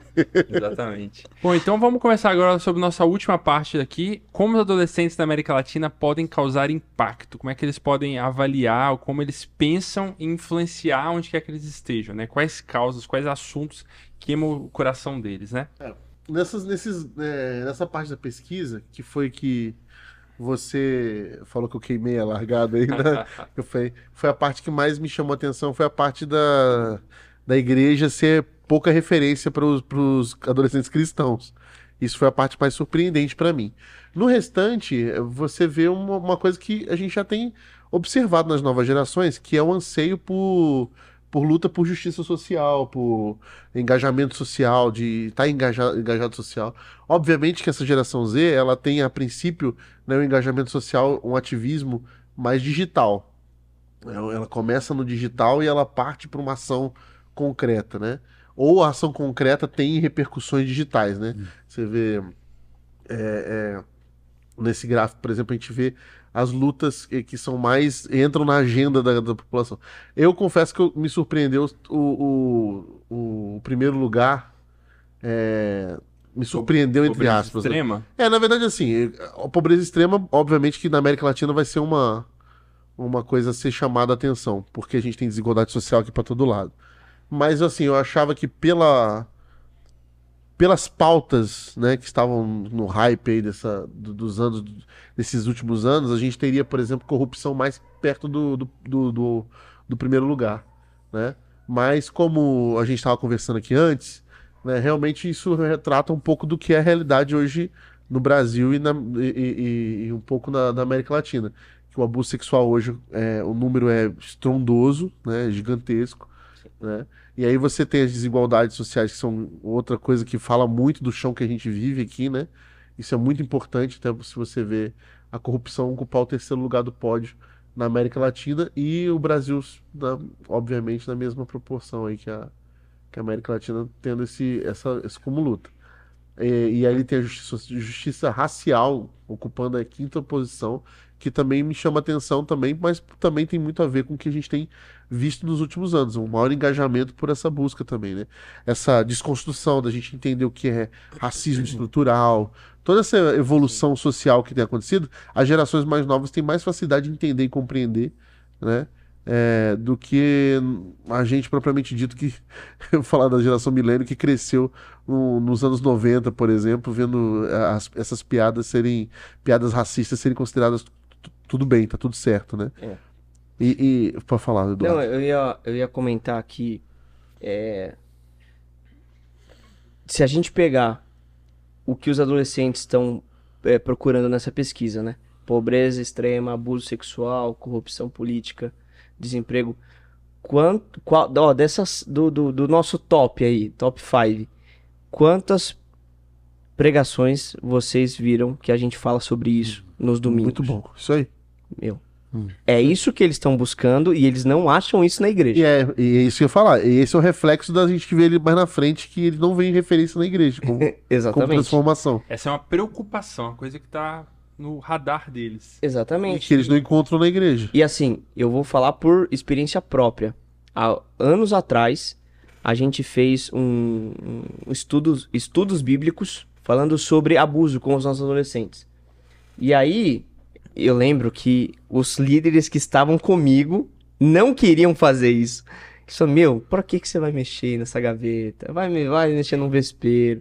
Depois vai aparecer adolescente que sofreu abuso. O que a gente vai fazer com esse adolescente? Eu falei, se a gente que é igreja não falar, quem que vai falar? E aí eu acho que é o papel da igreja de sermos mais inteligentes que o mundo nesse sentido, de sabermos como falar. Então, a gente, sei lá, foram 5 ministrações falando sobre abuso, a gente não entrou direto no abuso sexual. A gente falou de abuso de poder, abuso de negligência, vários tipos de abuso. E lá no último falamos de abuso sexual, né? Quando eles já estavam com a maturidade dentro daquele assunto. Só que, isso daqui a gente falou, ok, dentro de estudos bíblicos e tal. Será que a gente não consegue colocar isso dentro dos nossos grupos de conexão, das nossas pregações, até dos nossos louvores, sei lá? Eu acho que a igreja, a gente ficou um pouco preguiçoso em sermos inteligentes e criativos para colocar essas pautas dentro. Eu acho assim, Eduardo, mais ainda, o que você falou foi perfeito, cara. Eu acho assim que a gente tá muito acostumado a reagir às coisas. A gente é reativo. E eu acho que a gente tem que mudar essa questão de sermos reativos e começar a ser ativos no negócio, na sociedade, a ser protagonistas. Quantas vezes você viu a igreja ser vanguarda de movimentos sociais transformadores, por exemplo, nos últimos anos, no Brasil? Que era o papel da igreja na primeira igreja. Exatamente. Que era o papel, né? Durante a peste bubônica, quem se ressaltava era a igreja cristã. Exato. Que de fato estava lá. O analfabetismo nas crianças, a igreja criou a escola dominical, que era uma escola... Sistema educacional da Europa dos Anabatistas. Exatamente. Que a igreja era vanguarda nos movimentos sociais. Calvino, tudo que ele fez na realidade, Abraham Kuyper, muitos outros exemplos, né? Sim. Como alguém disse uma vez, né? A gente, como igreja, está ocupando espaços públicos de poder para dizer o que a gente não quer. Exato. Mas a gente não diz o que a gente quer, o que a gente quer propor para a sociedade. Nós somos reativos, cara. Só reativos. A gente às vezes está reagindo e não conseguimos criar culturas, né, que façam sentido para a gente poder enfrentar problemas. A questão da homoafetividade também, eu creio que o problema se torna ainda maior quando a gente deixou de acolher isso no passado. Porque a gente prefere o quê? Essa fala que você falou nisso. Não mexe nisso, deixa isso quieto. A gente prefere não ver. A gente prefere deixar guardado nos armários. Só que nossos armários da igreja estão cheios de esqueleto. E a gente não tá querendo mexer nisso. Porque tá lá, tá no nosso... E aí o que acontece? O abuso sexual começa a acontecer dentro da igreja, né? Esses casos de homoafetividade que são ignorados dentro da igreja, vários problemas de casamento, problemas que a gente nem imagina rolando dentro da igreja, e a gente continua guardando esqueletos dentro do armário. Sim. Entendeu? Porque nós preferimos não ver, porque vai mexer num vespeiro que não é pra mexer. A gente tinha que ser mais corajoso, tinha que ser mais vanguardista nisso aí. Pegar e assumir o protagonismo e dizer assim, vamos tratar disso aqui. A gente está discutindo gênero aqui agora, enquanto a geração Z tá falando sobre poliamor. Né? Tá atrasado, a gente tá né? muito atrasado. Eu lembro. Não, o mundo tá falando sobre mais de 100 gêneros diferentes, a gente tá com 2 aqui, discutindo homem e mulher, entendeu? Então, assim, o que eu tô falando é o seguinte, a gente tá muito aquém da discussão pra chegar na geração Z e dizer assim, agora a gente tem assuntos que vocês vão se interessar aqui, vão ficar engajados pra mudança e ser uma referência. Sim. Eu lembro que uma vez eu estava conversando com um grupo de professores de escola bíblica de adolescentes no Minas Gerais, onde eu morava, né? E aí a dúvida era assim, a gente fala sobre o quê? Sobre Efésios, sobre Apocalipse, sobre Mateus, Evangelhos do Antigo Testamento. Aí alguém falou assim, vamos fazer uma pesquisa com adolescentes? E ninguém falou assim, eu quero estudar sobre Efésios, né? Veio sobre como testemunhar da minha fé, como eu lido com os meus pais, como eu enfrento a pornografia, são assuntos da vida deles, né? Sim. E aí eu lembro que um grupo de professores levantou e falou assim, mas tá errado isso, a gente tem que conversar sobre a Bíblia, tem que falar sobre a Bíblia, né? A cabeça dele ele não conseguia conectar as duas coisas. Não. E até que a gente falou, olha, não, a gente vai estudar a Bíblia, mas a Bíblia é a resposta a essas questões. Se eu propor para eles uma aula sobre 2 Crônicas, não vai aparecer ninguém lá no meu domingo. Mas se eu falar sobre abuso sexual e usar a Bíblia como referência, alguns vão E a aparecer. Bíblia tá repleta disso. Totalmente. Tem um monte de casos, inclusive de abuso sexual na Bíblia, que a gente pode trazer. E foi isso que eu usei da Bíblia quando a gente tratou desse assunto. Uma vez eu acompanhei o meu pastor, que ele foi convidado para participar de um evento onde ele ia falar sobre sermão. Ensinar líderes de jovens como montar um sermão, né? Como tornar um sermão ali dentro da realidade da galera e tal. E aí era um evento fechado para líderes de jovens. E aí depois que ele deu a primeira parte da palestra, ele falou, gente, alguém tem uma pergunta? Eu não tô brincando, não me contaram, eu estava lá. E as mãos levantavam. Pastor, você é a favor ou contra a tatuagem? Eu juro que eu parei, eu falei, da onde surgiu essa pergunta? A gente tá falando de sermão, de como do nada surgiu. E assim, eu falei... É o que tava no coração dele, Os né? adolescentes já não É o que estão tava perguntando realmente de perturbando tatuagem ele. há pelo menos uns 30 anos já ninguém pergunta mais sobre tatuagem. E eu falei, por que ele tá preocupado com isso? E assim, é uma desconexão muito distante do que eles estão procurando. Mas eu acho que isso tem muito a ver com a visão teológica que a gente tem de santidade, o que isso significa. Porque a cultura de muitas igrejas é de proteger tanto o jovem, que quando ele chega na faculdade, a fé dele é desconstruída porque ele não foi preparado pela igreja a entender a identidade dele e o papel dele dentro da sociedade. Então todo carnaval, o que a igreja faz? Fecha todo mundo dentro de um acampamento o mais longe possível de todo o barulho. Não é colocar ele para evangelizar. Né? É asepsia. Então a gente esconde tanto e a gente deixa de falar, tudo vira um tabu, que desprepara totalmente, porque aí o que ele vai aprender de sexo? Na rua, com os amigos. Onde que ele vai aprender sobre relacionamento? Na mídia. Onde que ele vai aprender sobre como conviver com a vida e que decisões tomar? É tudo fora da igreja, porque a igreja parou de conversar sobre esses assuntos porque achou que era muito polêmico, em vez de realmente endereçar e falar assim, cara, quais são suas perguntas? Né? Tipo, é Eclesiastes? É falar sobre 2 Coríntios? Ou é falar sobre pornografia? É sobre falar sobre relacionamento? É homoafetividade? Como que isso se encaixa teologicamente, biblicamente, dentro de uma comunidade saudável com o que a pessoa está lidando? E como que a gente trabalha com isso, defendendo os valores ortodoxos cristãos?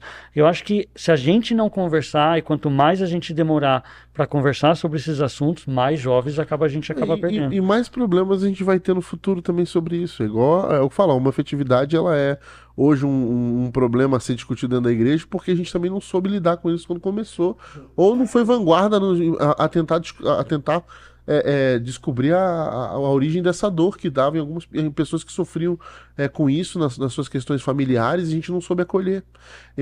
A questão do abuso sexual, por exemplo, lá na nossa igreja, na nossa comunidade de fé, a gente tem uma pessoa que trabalha, que é líder que é uma das líderes do projeto Bonecas, que é um projeto que fala sobre a questão do abuso sexual para crianças, né? E a gente fez um congresso de famílias e eu convidei ela para ser uma das palestrantes para as crianças, né? Das faixas etárias.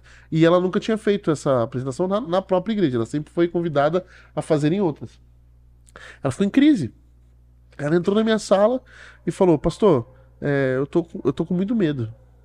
Eu falei: Mas você tá com medo de quê? Você sempre fez isso? Ela: Então, mas eu nunca fiz aqui. E eu sei que o que acontece nessas minhas palestras são as denúncias voluntárias, que eles chamam assim. As crianças começam a falar: Ah, isso já aconteceu comigo. Fulano da minha casa já fez isso. Porque geralmente é o quê? É alguém da casa, alguém da família. 60-70% dos abusos sexuais acontecem dentro da família. Isso aí. Aí você vê um número desse. Pois onde- é. Aí, O que eles estão denunciando? estão denunciando. Aí ela ficou morrendo de medo. Falou: Se a gente vai mexer nisso, pode ser que saia alguma criança daqui que denuncie alguém aqui. Aí eu falei: Então que seja. Que a gente jogue luz nisso. Em nome de Jesus, a gente vai jogar luz nisso aí. Elas têm certeza? Eu falei: Absoluta. Mas agora eu tenho mais ainda. Se isso acontecer, é pra acontecer mesmo. E a gente tem medo de quê, gente? A gente tem medo de trazer a luz pra dentro da escuridão que tá tendo dentro das nossas igrejas, nossas casas. A gente tem que iluminar, meu. Essa dominação que eu comentei pentecostal que a gente tá envolvido aqui na Envisionar, a gente tá falando com os pastores, mais de 200, quase 300 pastores, né, de comunidades grandes. Sabe qual testemunho que mais chamou atenção recorrente em todos os lugares do Brasil que eu fui, de processo de transformação pessoal que o pastor passou? Eu comecei a tratar bem a minha esposa. E muitos desses casos, que ele não tem coragem de falar de forma pública, é que ele parou de bater na esposa. Porque, ó, a gente teve depois testemunho das esposas falando que os maridos delas pararam de bater nelas. Ó. E eu tô falando de século XXI, pastor de igreja. Que Olha aí. agora ele tá entendendo: Nossa, eu não posso bater na minha esposa. Começou a caminhar com Cristo agora. Exato, Então, quando a gente que vê Jesus é esse que ele conhecia antes que Quando a gente vê abuso sexual com 37%, faz todo sentido na nossa realidade brasileira. Faz, muito. E o problema é esse: os adolescentes estão vendo isso. Mais do que a gente, talvez. Você vê ali Volta ali só um pouquinho, Thiago. Essa listinha, esse top 5 aí, é impressionante, cara. Que é uma capacidade muito madura, inclusive, de enxergar a sociedade dos adolescentes. Uhum. Olha, os caras conseguem ver a desigualdade social, extremo, um abuso sexual, que, como o Felipe falou aqui, a taxa é altíssima no país, corrupção, desemprego e justiça racial. Coisas que muitos adultos hoje estão discutindo se tem ou não tem no Brasil. Sim. Verdade. Não é? Você vê briga de grupo de família dos velhos falando: não tem racismo no Brasil. Outro: Não, tem sim. Outro: Não tem desemprego, tá todo mundo empregado. Não, ninguém passa fome. Não, passa fome. E os adolescentes falando: Não, isso aqui tá claro pra gente. Assim, que são preocupações nossas. A gente tá preocupado com isso. Isso é, cara, isso é muito maneiro. Isso é muito maneiro. É o evangelho que transforma o ser humano inteiro. É isso. É isso. E aí a gente tem que perguntar assim: como que a gente vai se tornar referência para esse adolescente? A gente precisa ter uma agenda que enxergue essas coisas. Sim. Que tá atrasado, né? É para ontem. Né?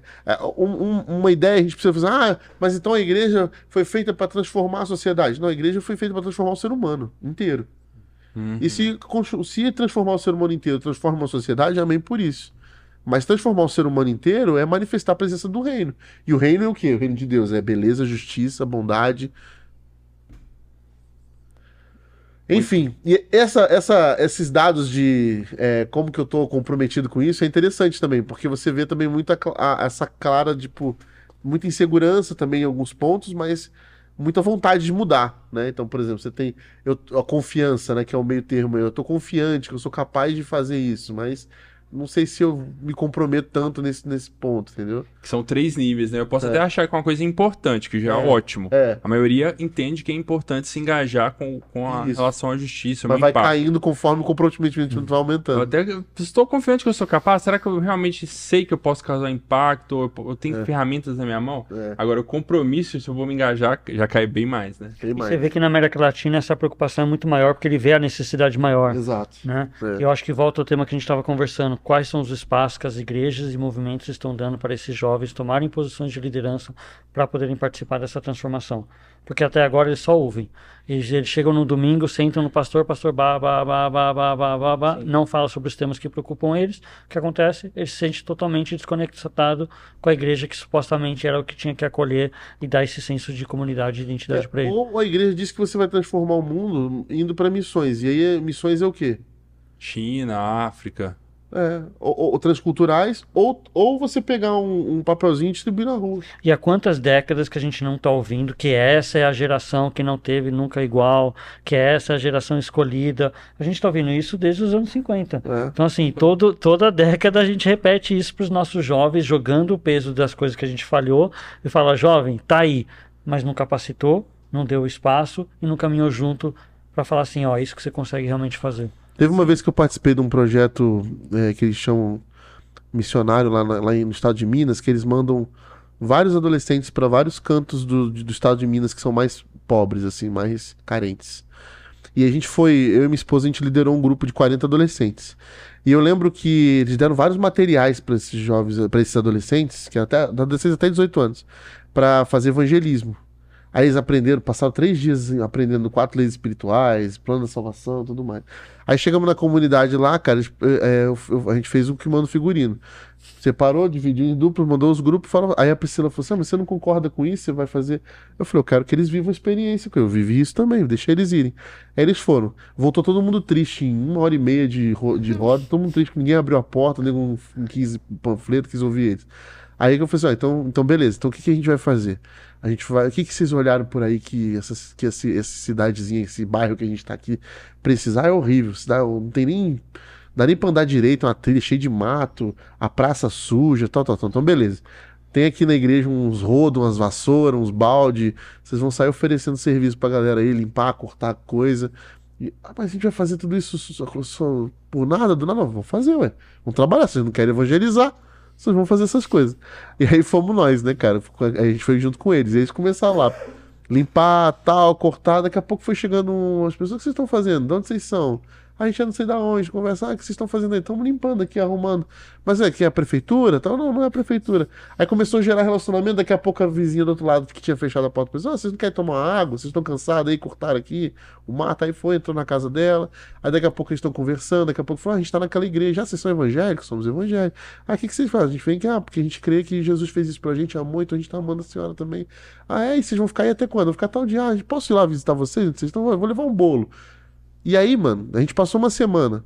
No final dessa semana, a comunidade inteira ali estava impactada com um monte de adolescentes que estavam limpando a rua de maneira bem tosca, eles estavam limpando, mas estavam limpando. Simplesmente porque queriam a amizade da galera lá. E no final, todo mundo participou desse culto de despedida, ouviram de Jesus, a gente se converteu, tal. Aí eu virei para eles, o que aconteceu aqui? Vocês geraram uma pergunta na cabeça desse povo.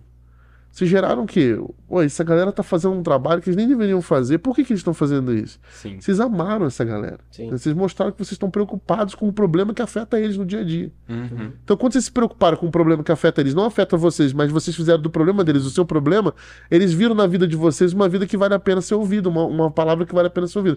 Quem são vocês? Sim. E aí a gente lembra do René Padilha, né, que fala, né, que missão é uma ação que exige explicação.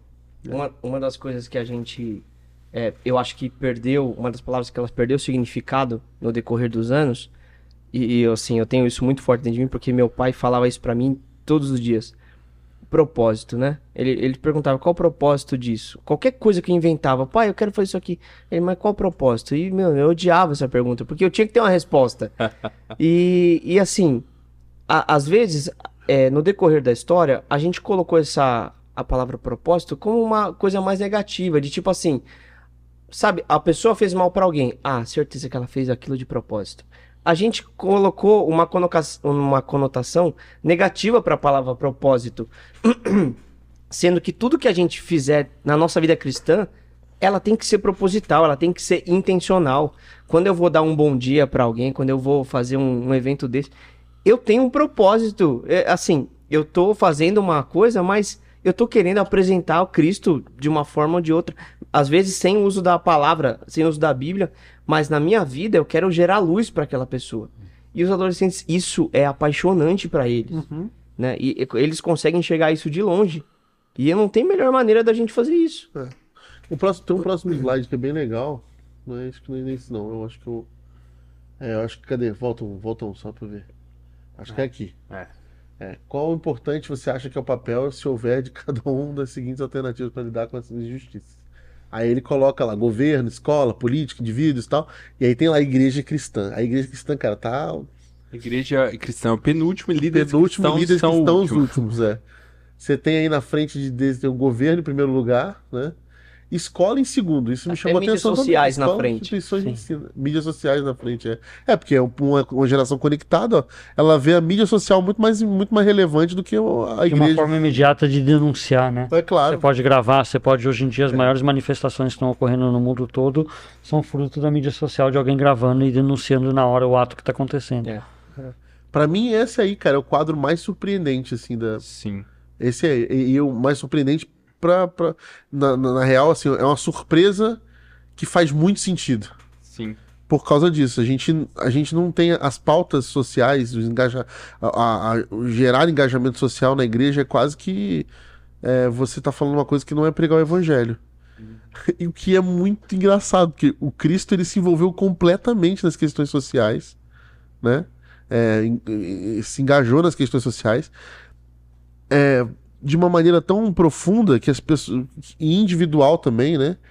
Que ele fazia com que as pessoas se importassem com o outro como se a dor do outro fosse a sua própria dor. Então, a questão de Cristo não é assim, vamos ser uma ONG, transformar aqui os problemas, né? Até porque teve pautas sociais que Jesus não tratou na época, que era importante.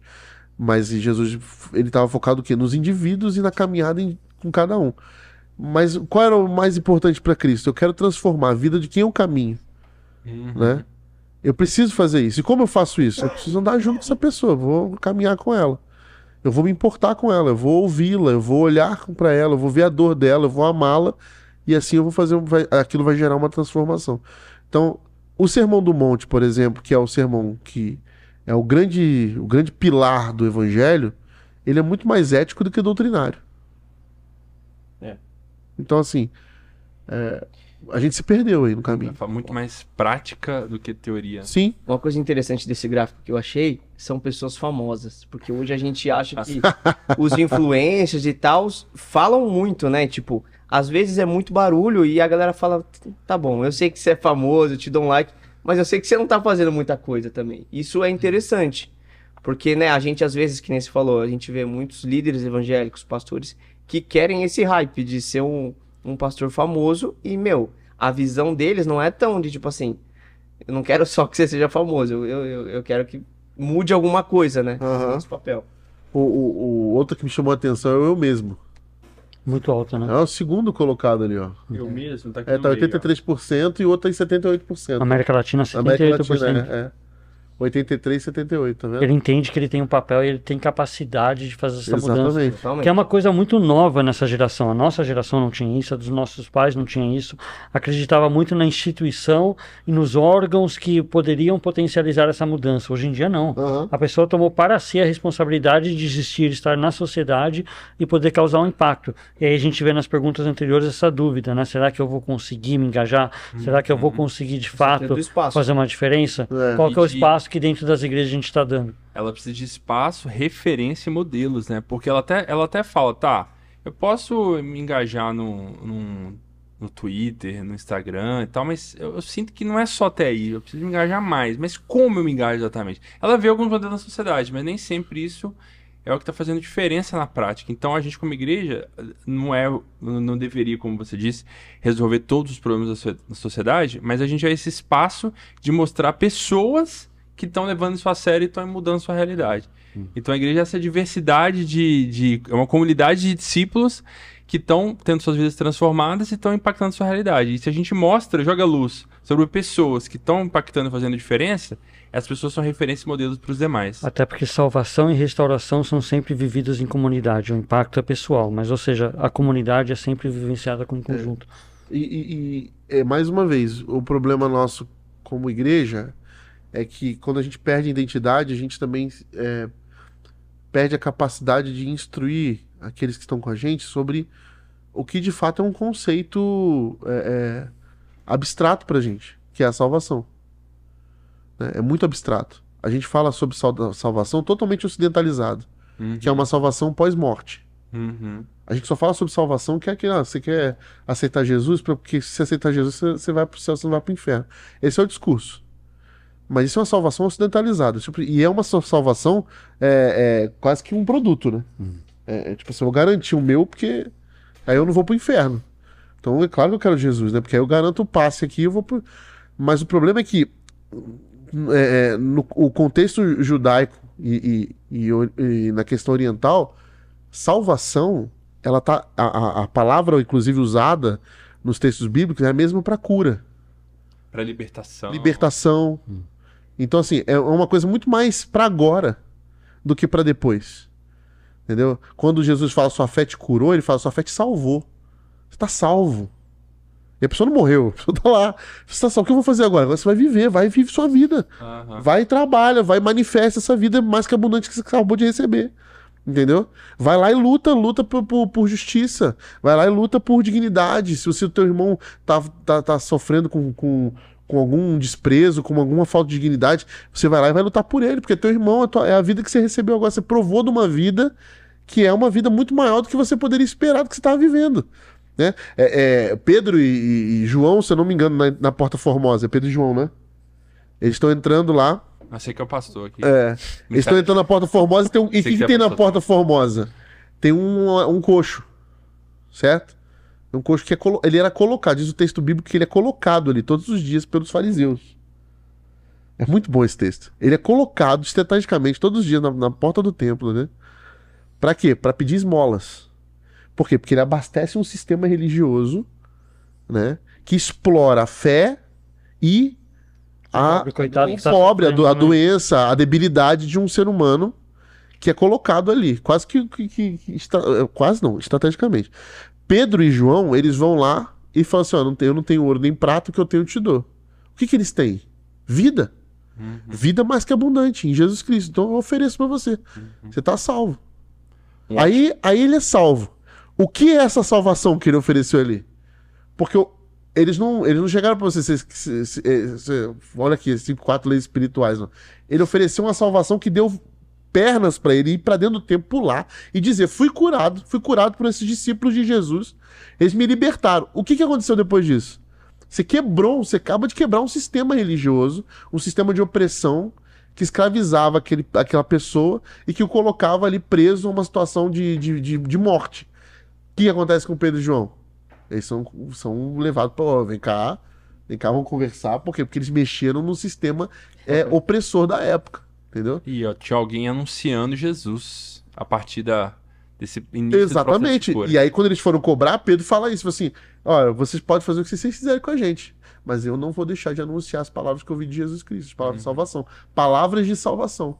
Palavras que fazem o quê? Libertam de um sistema opressor pessoas que foram tiradas de dignidade, pessoas que foram alienadas das suas dignidades. Tem um livro que é muito bom para falar um pouco sobre esse conceito de salvação amplo na mentalidade hebraica, que é um livro chamado O Êxodo Definitivo, de Danielle Strickland. É um livro sensacional que ela mostra isso biblicamente, como o conceito da salvação, ele não envolve só mandar minha alma para o céu, mas essa transformação e libertação completa, né, do indivíduo.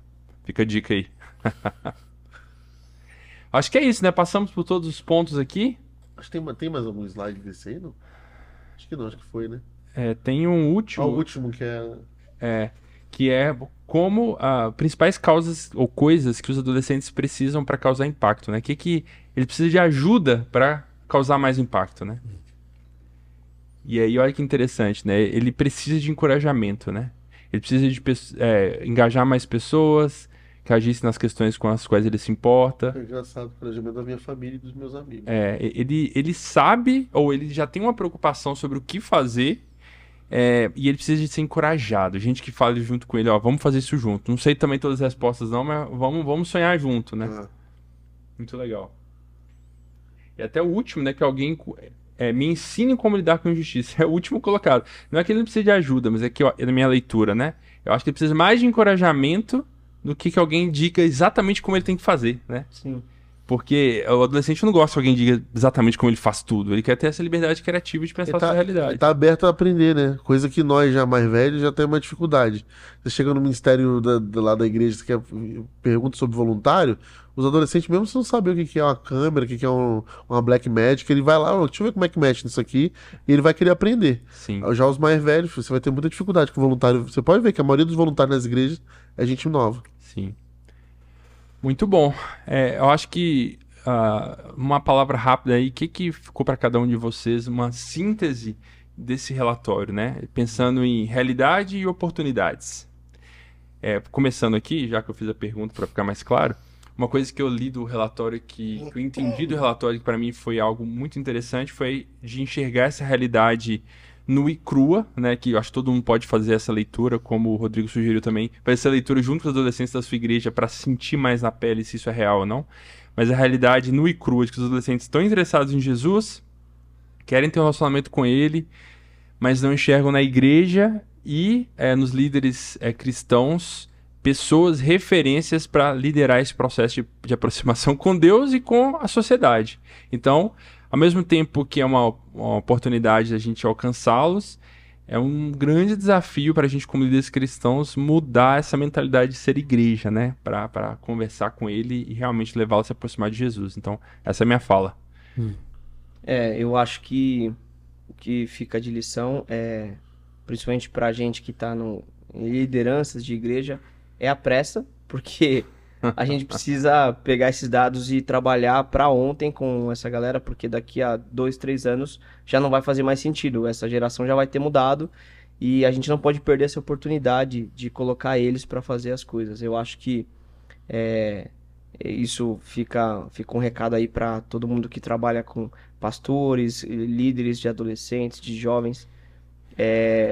Você não precisa ter medo deles errarem, né? Porque se você estiver do lado deles, se você tá do lado deles, eu acho que a gente precisa ter essa oportunidade de deixarem eles fazerem, e porque a gente vai estar ali do lado para estar segurando a mão, para levantar se eles caírem, porque se a gente deixar passar essa oportunidade, eles não vão ter nada para ensinar para a próxima geração. Então eu acho que a gente precisa focar nisso daí. Eu acho que para mim ficou 3 coisas, ou seja, que a nossa fé e nosso caminhar com Jesus seja autêntica, de fato que a gente possa realmente mostrar o caminho para os mais novos. Eu acho que a segunda coisa é criar espaços seguros para eles questionarem, fazerem suas perguntas, mas também poderem assumir responsabilidades, mesmo que às vezes um pouquinho além das capacidades, para que eles possam testar, possam errar, possam continuar caminhando. E a terceira é realmente nutrir esse amor por Cristo e a identidade desses jovens em Jesus, em Deus. Ou seja, a identidade não é pelo consumo, pelo status, pelo que eles estão fazendo, mas em Cristo. Entendendo isso dentro de uma comunidade saudável, onde eles podem realmente alcançar pessoas fora dessas comunidades. O que eles são fora? Né? Deus falou assim, João 15, fala sobre isso. Não fiz vocês para esconderem do mundo. Vai lá, vivam.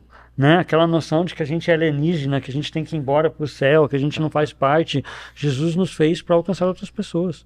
Nós somos o Evangelho. A gente traz o Evangelho de redenção, de restauração, de mudança. Então acho que fica esses 3 desafios aí. A gente que trabalha com ministério, que trabalha com igrejas, a gente poder estar trabalhando bem isso para que a gente possa realmente estar se aproximando com essas novas gerações, não só a geração Z, mas a Alfa e todas as outras que estão vindo por aí. Eu puxando sardinha para onde eu tô, né? A igreja local, eu sou pastor de igreja local e eu amo a igreja local. Eu acho que ela precisa acordar para a sua identidade, resgatar a sua identidade, abandonar a luz de Roma e acender a luz de Cristo, voltar a ser sal da terra e luz do mundo. Eu acho que a gente precisa voltar a acolher pessoas, né? Resgatar nossos discursos como discurso de amor, que é a nossa bandeira. Hoje a gente tem muito discurso de ódio dentro da igreja, né? E esse discurso não combina com o evangelho. Então a gente precisa restaurar a nossa identidade em Cristo Jesus. Quem é a igreja de Jesus? É o corpo de Cristo. O corpo de Cristo, ele é o quê? Ele é os santos de Deus, né? Nós, os filhos amados de Deus, salvos em Jesus Cristo, manifestando um pouquinho do que virá no seu reino de justiça, de beleza, de amor. Então nós somos um sinal histórico do reino de Deus, então a gente precisa ser isso. Quando a gente começar a resgatar isso, a gente vai cuidar, acolher, amar, e aí essas gerações que estão vindo vão olhar pra gente de novo com respeito, com coerência, e falar assim, isso aí faz sentido, isso é uma causa pela qual eu entrego minha vida, né? Faz sentido, porque eu tô vendo que essa fé faz sentido, essa fé é uma fé que eu posso tocar, não é igual essa lógica do mundo que é líquida. Então, eu penso que, além de tudo que foi dito aqui, que eu concordo e assino embaixo, que vocês falaram, eu penso também que o que fica pra mim é que a igreja precisa voltar a ser sal da terra e luz do mundo. Legal, muito bom. Obrigado, gente, por terem vindo até aqui, em Indaiatuba, né? Saído de São Paulo, Campinas, pegado o trânsito. Só um pouquinho. Mas muito obrigado a todos vocês e quem está assistindo com a gente essa live, saiba mais sobre o estudo, estudobarna.com.br, você pode baixar o estudo completo, né? Os trechos em português foram traduzidos. E querendo saber mais sobre Alfa, CV, Envisionar, a gente está à disposição aqui para poder conversar mais, beleza? É isso, né? É isso aí. Obrigado, pessoal. Valeu, gente. Falou. Até mais.